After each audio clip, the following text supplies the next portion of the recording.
Hi guys. I haven't made a video in a while.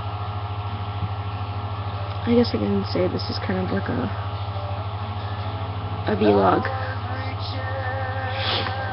So it's been a pretty bad year. A really bad year.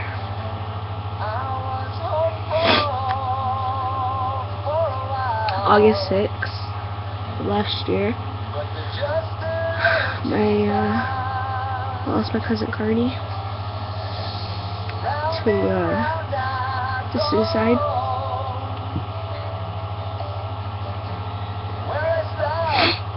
And that kind of hit home a lot.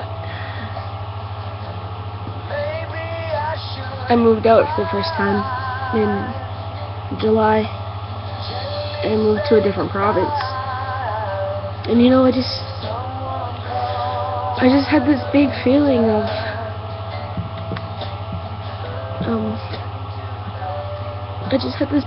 of just being home, you know?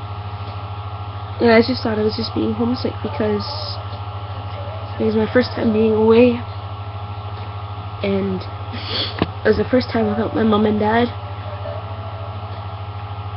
and it seemed pretty hard, and all I wanted to do was just come home. So I lasted about a year. Not a year, sorry, about a month. Sorry. And then I come home, and then 6 days later, Carney was gone.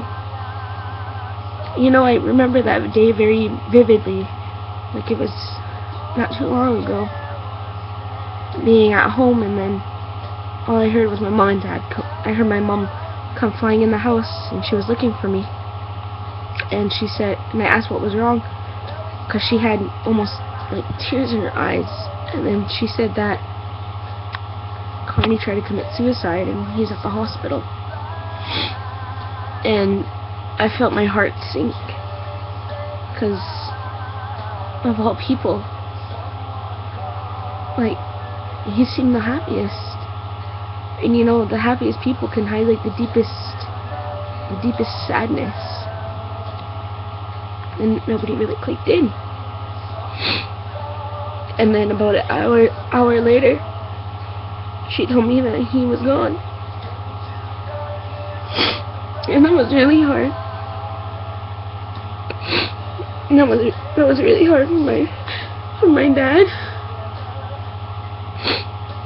And that was really hard for us.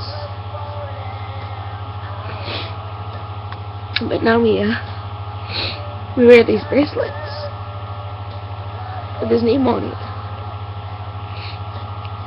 CEJ28. Carney Elijah Johnson. Number 28 for the Six Nations Rebels. He was a pretty good fighter. And then, you know, I had my best friend there, you know, to help me and my family, because she was there to, you know, pick us up when we were feeling sad, and she was there the whole time. And then me and her, we didn't really hang out much over the summer because I moved, and then we graduated high school. But after that, we started hanging out like we used to before she had her new friends. And, you know, we started hanging out a lot more. Like, it felt good again. Like, it felt good to be friends with her.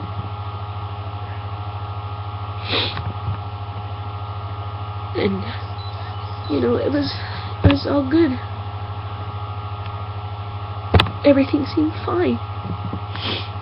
We cried together, and we laughed together, and we told each other everything, and we got caught up on what we missed from not hanging out so much, because we were, you know, growing up.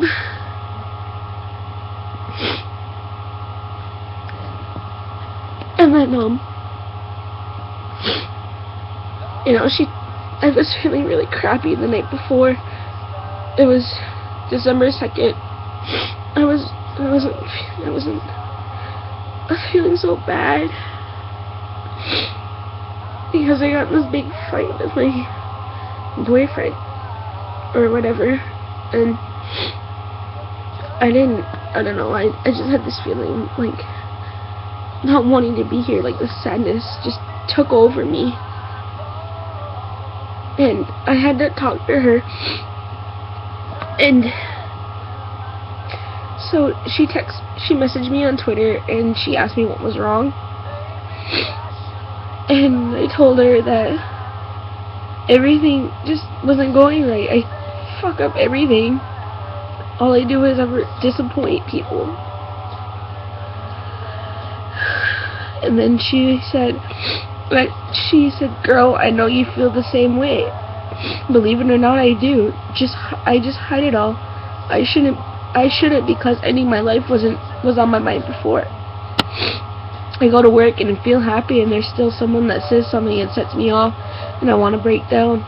But it took me just waiting it out. But remember, you have your family and aunties and uncles and cousins and friends. And then she was going on about, relationship status, boy advice. And she just told me, and then the last thing she said, she says, I did this. I told her I was crying, and I just felt like I just wanted to not care anymore. Like I just wanted to give up about everything. And then she said, I did this before. I just rolled over and let the tears fall and closed my eyes.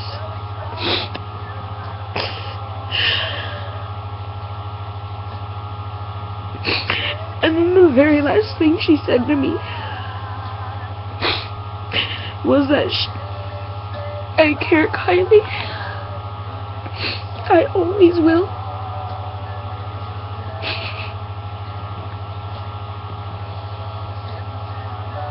And that was the last I've ever heard from her.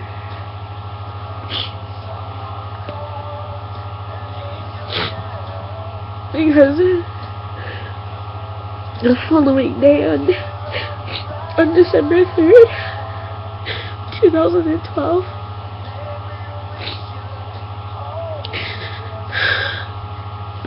when she went on a first date with a boy she knew, and then he was bringing her home.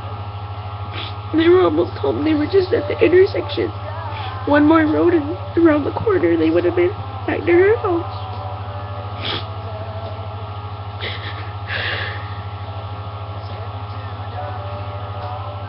They were on a four-wheeler because where we're from,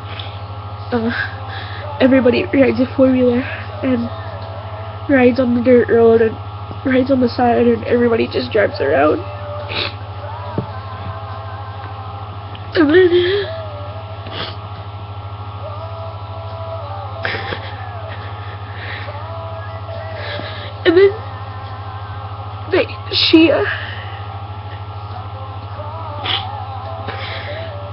And then they got hit by a drunk driver from behind.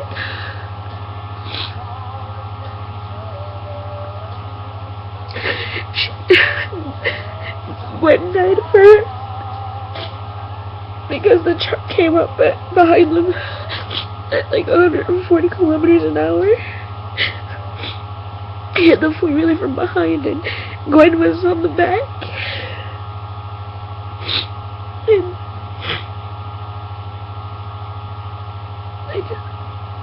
she died instantly.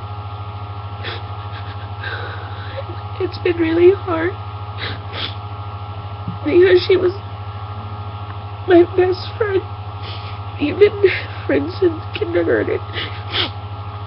We were 18 at the time. 18 years is not long enough for anybody.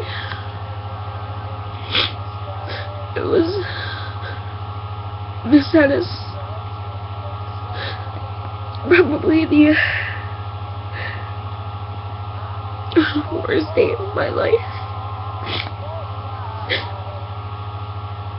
Having to hear her mom cry.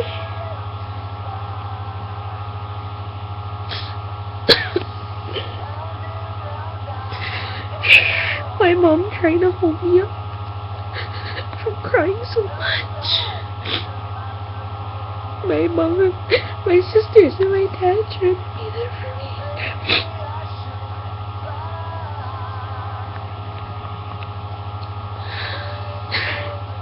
This has been really hard. So, just in memory of my best friend Gwen, please don't drink and drive.